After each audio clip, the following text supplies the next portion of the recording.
വീടുകളിലേക്ക് ഇപ്പോൾ ഭൗതികദേഹവുമായിട്ടുള്ള ആംബുലൻസുകൾ പുറപ്പെടുകയാണ്. അവസാന യാത്ര ആ നാട്ടിലൂടെ, ആ വഴികളിലൂടെ ഓടി നടന്ന അധ്യാപകരാണ്. നേരത്തെ അഞ്ജനയൊക്കെ റിപ്പോർട്ട് ചെയ്യുമ്പോൾ ദൃശ്യങ്ങൾ നമ്മൾ കണ്ടു. തീർത്തും ഗ്രാമമാണ്. ആ ഗ്രാമപ്രദേശത്തെ വഴികളിലൊക്കെ ഉണ്ടായിരുന്ന ചിരിച്ച മുഖവുമായി ഉണ്ടായിരുന്ന അധ്യാപകരും ഒപ്പം തന്നെ സജിത പാചക തൊഴിലാളി അങ്ങനെയുള്ള ആളുകളൊക്കെയും അവരിപ്പോൾ തിരികെ മടങ്ങുന്ന കാഴ്ച ആണ് നമ്മൾ കാണുന്നത്. K B ശ്രീധരനുണ്ട്. ശ്രീധരൻ, അവസാന യാത്രയാണ് വീടുകളിലേക്ക്.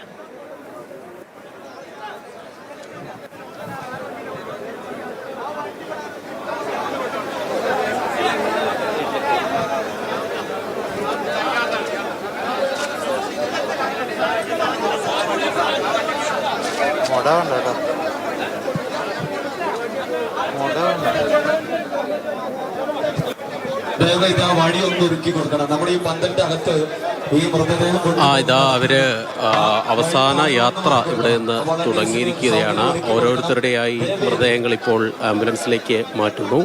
ഇതിനുശേഷം സ്വഭവനങ്ങളിലേക്കാണ് കൊണ്ടുപോകുന്നത്. അവിടെ ബന്ധുക്കൾക്ക് അന്തിമോപചാരം അർപ്പിക്കാനുള്ള സൗകര്യങ്ങളും മറ്റ് ചടങ്ങുകളൊക്കെ തീർത്ത ശേഷം അവിടെ നിന്ന് നേരെ സംസ്കാരം നിശ്ചയിച്ച കേന്ദ്രങ്ങളിലേക്ക് കൊണ്ടുപോകും. ഇതിൽ 7 പേരുടെ സംസ്കാര ചടങ്ങുകൾ ഈ പ്രദേശത്ത് തന്നെയുള്ള 3 പള്ളിപ്പറമ്പുകളിലായിട്ടാണ് ക്രമീകരിച്ചിരിക്കുന്നത്. അതുപോലെ മറ്റ് 2 പേരുടെ ആശ ടീച്ചറുടെ സംസ്കാര ചടങ്ങുകൾ കൊളത്തൂരിൽ അവരുടെ വീട്ടുവളപ്പിലാണ് നടക്കുക. അജിത ടീച്ചറുടെ സംസ്കാര ചടങ്ങുകൾ ഷൊർണൂർ ശാന്തിതീരത്തുമാണ് നിശ്ചയിച്ചിരിക്കുന്നത്.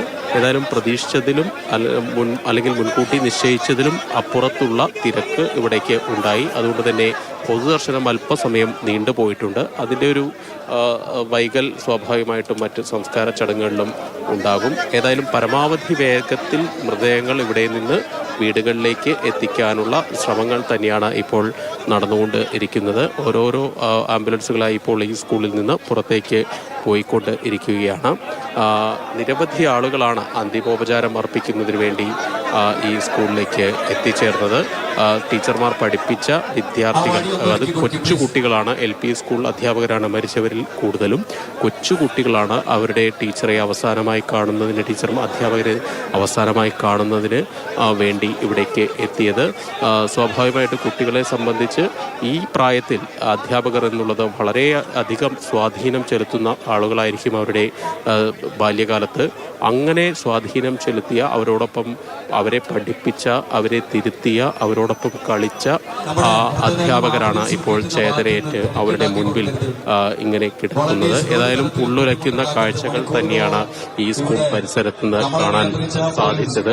കുട്ടികളെ സംബന്ധിച്ച് കുട്ടികളെല്ലാം നിറക്കണ്ണുകളോടുകൂടിയാണ് അധ്യാപകർക്ക് അന്ത്യയാത്ര അല്ലെങ്കിൽ അന്ത്യാഞ്ജലി അർപ്പിക്കുന്നതിന് വേണ്ടിയൊക്കെ ഇവിടേക്ക് എത്തിയത്. അതോടൊപ്പം തന്നെ നിരവധി ഈ ബന്ധുക്കളും ഇവിടേക്ക് എത്തിച്ചേരുകയും ചെയ്തിരുന്നു. മറ്റൊരു പ്രധാനപ്പെട്ട ഒരു കാര്യം, ഒരു ഗ്രാമം ഒന്നാകെ ഈ അധ്യാപകർക്ക്, തങ്ങളുടെ പ്രിയപ്പെട്ട അധ്യാപകർക്ക് യാത്രയപ്പ് നൽകുന്നതിന് വേണ്ടി ഈ പാങ് ഹയർ സെക്കൻഡറി സ്കൂളിലേക്ക് ഒഴുകിയെത്തി. അക്ഷരാർത്ഥത്തിൽ പുലർച്ചെ 5 മണി മുതൽ തന്നെ ആളുകൾ ഇവിടെ കാത്തു നിൽക്കുന്നുണ്ടായിരുന്നു. ഇപ്പോൾ ഏതാണ്ട് 10:30 മണിയായി. അല്പസമയം മുൻപാണ് മൃതദേഹങ്ങൾ ഇപ്പോൾ ഓരോന്നായി ആശുപത്രിയിലേക്ക് മാറ്റിയത്. ഇത്രയധികം സമയം ക്ഷമയോടുകൂടിയ ആളുകളെല്ലാം, അത് വിവിധ പ്രായത്തിലുള്ള ആളുകൾ ഇവിടെ ഇങ്ങനെ കാത്തിരിക്കുകയാണ്. അതായത് അത്രയ്ക്കധികം ഈ വിദ്യാലയവും അവിടുത്തെ അധ്യാപകരും ഈ സ്വാധീനം ചെലുത്തിയിട്ടുണ്ട്. ഈ നാട്ടിൽ തന്നെ, ഈ സ്കൂളിലെ തന്നെ പതിറ്റാണ്ടുകളായി പ്രവർത്തിച്ചു വരുന്ന ഈ സ്കൂളിൽ തന്നെ പല തലമുറകൾ പഠിച്ചിറങ്ങിയ ഒരു വിദ്യാലയമാണ്. തികച്ചും നാട്ടിൻപുറം ആയ ഒരു പ്രദേശമാണ്. അതുകൊണ്ട് തന്നെ പരസ്പരം ആളുകളൊക്കെ തമ്മിൽ, ടീച്ചർമാരിൽ പലരും ഈ വിദ്യാലയത്തിൽ തന്നെ പഠിച്ച് അവിടെ തന്നെ ജോലി ചെയ്യുന്ന ആളുകളുമുണ്ട്. അതുകൊണ്ട് വല്ലാതെ കണക്റ്റഡാണ് ഈ അധ്യാപകരും സ്കൂളും അതുപോലെ തന്നെ ഈ നാടും തമ്മിൽ.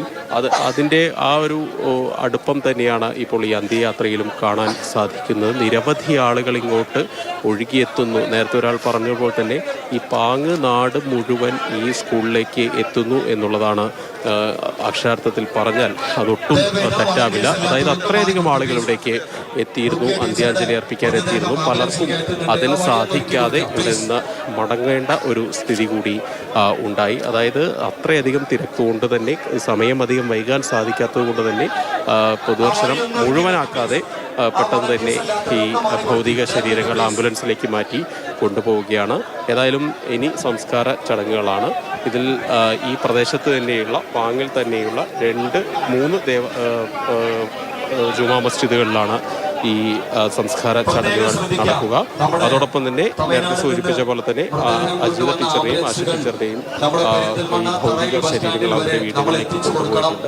അവിടെയും സംസ്കാര ചടങ്ങുകൾ തന്നെ ഉണ്ടാകുമെന്നാണ് മനസ്സിലാക്കുന്നത്. ഏതായാലും അതിവൈകാരികമായിട്ടുള്ള പ്രതികരണങ്ങൾ തന്നെയാണ് ഈ നാട്ടിൻ്റെ ഭാഗത്ത് നിന്ന് ഉണ്ടായിട്ടുള്ളത്. അവരുടെ ഓരോരുത്തരുടെയും മനസ്സിൽ ഈ അധ്യാപകർക്ക് ഉണ്ടായ അധ്യാപകർക്കുള്ള ഒരു വലിയ സ്ഥാനം അത് ഓരോരുത്തരുടെ വാക്കുകളിൽ നിന്ന് വ്യക്തമായി നമുക്ക് മനസ്സിലായതാണ്. ഏതായാലും ഈ നാടൊന്നാകെ ഇവിടേക്ക് എത്തി ഇപ്പോൾ വിട ചൊല്ലുകയാണ് പ്രിയപ്പെട്ട അധ്യാപകർക്ക്.